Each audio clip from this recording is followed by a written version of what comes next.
Good morning, fellow Nigerians. My name is Just Adeton.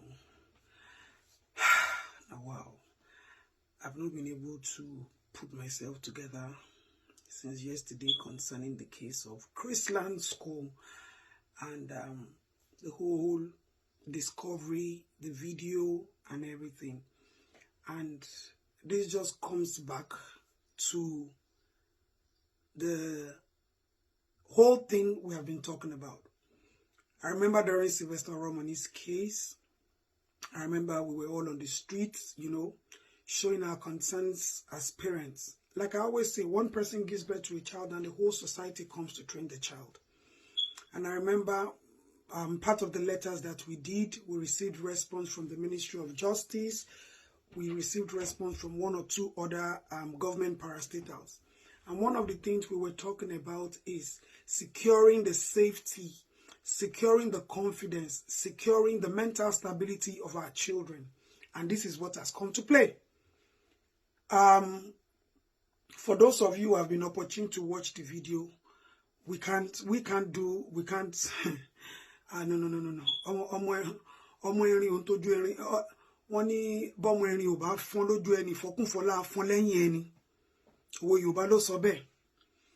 That was not a case of rape. This is definitely a case of a child who is involved. And what are we talking about? Every of our fight, every of our cry, every of our agitation is for our children.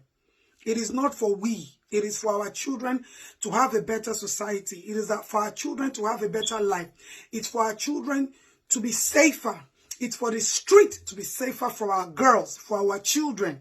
And this is like, it's pouring on our face. It's coming right on our face now. Because I can't imagine not even a 15-year-old child getting involved in such atrocity. Now, the question is, who do we blame? Are we going to blame the school? Are we going to blame the parents? Are we going to blame the government? The school has become the second, taking the place of the first parents. And the parents have taken the place of becoming, the first parents are becoming the place of taking the second parents. Our children go to school and spend most of their times in school learning. And when these children come back home, who do they come back to?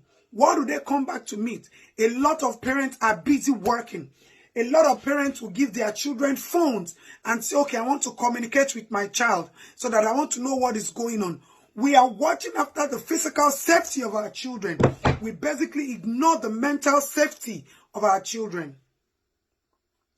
For me, the government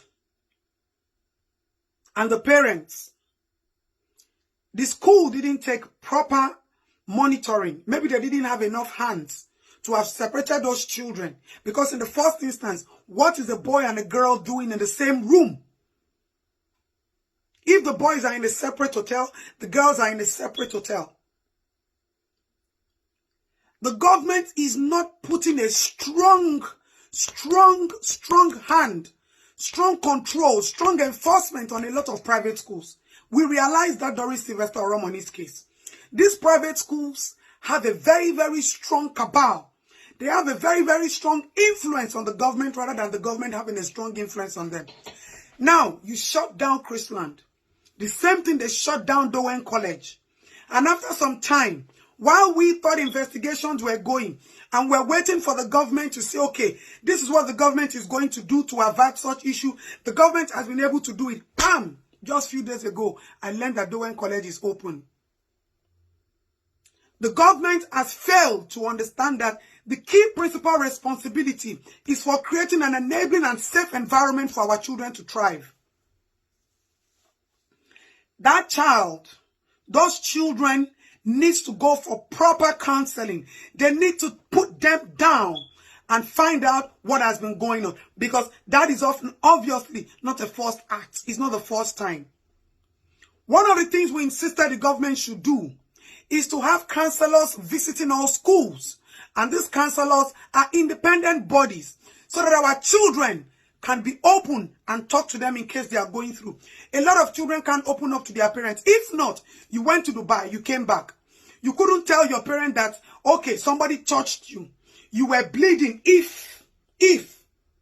You couldn't tell your parents that the school took you somewhere. This tells you that the schools have become the first parents. And we parents, we have lost our roles as major parents. Do our children have confidence in us? Can they open up to us? Can they tell us what they are going through? We need co-parenting. We need counselors in schools. We went through it. If I had issues, the proprietor of my school and academy will say, okay, drop your letters. Other people will come pick them up. Confidentiality at its max. If we have any complaint, say something, say something. We used to say it. But where are all these norms and values? And simply because our educational system has crashed and collapsed, this is happening. So this is where the government takes the blame. The government is not doing what they're supposed to do concerning the education system in Nigeria. The educational system is derailing, is dying, is going down. And a lot of people just feel, I want a faster education, I want a better education. Nothing is called a better education. Because when you call it a better education, public school, private school, they're all going to write common entrance together. They're all going to write WAEC together. They're all going to write JAM together. And the standard of education in public schools have dropped drastically. And the government is not seeing this. If not, how? How on earth would this happen? Right in our own faces as mothers that we are suffering. We are suffering looking for fees to pay school fees. And look at what our children are doing. And our parents, wake up. The fact that the country is dead is different from we parents should also die in our agitation to raise a better generation of children. These are the same children we are fighting for. Now the streets are not safe for them. Apart from the fact that that child was involved, excuse me, this is happening on a daily basis. Our children are being raped. Our children are being molested. We can't come to social media and be saying everything. Now, for me, those parents,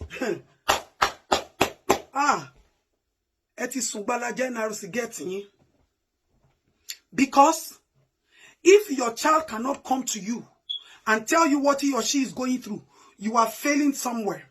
Your concentration has been diverted. And this is a wake-up call for all we parents. No child is too young to be monitored. No child is too young to be scolded. No child is too young to be retraced. Let's stop assuming. One thing I said yesterday, and I'm going to say it again. Don't let we, who we call the teachers, and the people, the children we are training, don't let them become professors. Because from that incident, those children, they are professors of their teachers.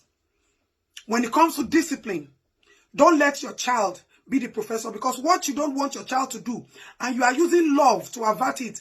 Parenting, discipline, and love, they are two different things. Your children will become masters of what you don't even know. Your children will become masters of the bad attitude that you're condoning. And at that point, the hands can't hold it. It brings shame. It brings disaster. It brings total failure. The government should sit up, wake up.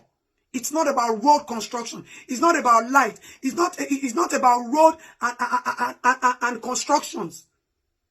Social, educational responsibility is very, very important. And I remember this was the same thing I discussed in the House of Assembly with the chief, a member of the House of Assembly. We are losing it. And they keep saying they have different parastatals that take care of this. We don't know it. Post them everywhere. Put them everywhere. Let people know where to run to. Let people know that the government and the people, they are together. Let people know that government has made provisions for all these things. If you don't let them know, people believe that there's nowhere for them to open up and talk. And the security system, police are odo poi. Please This is a wake-up call for we parents. And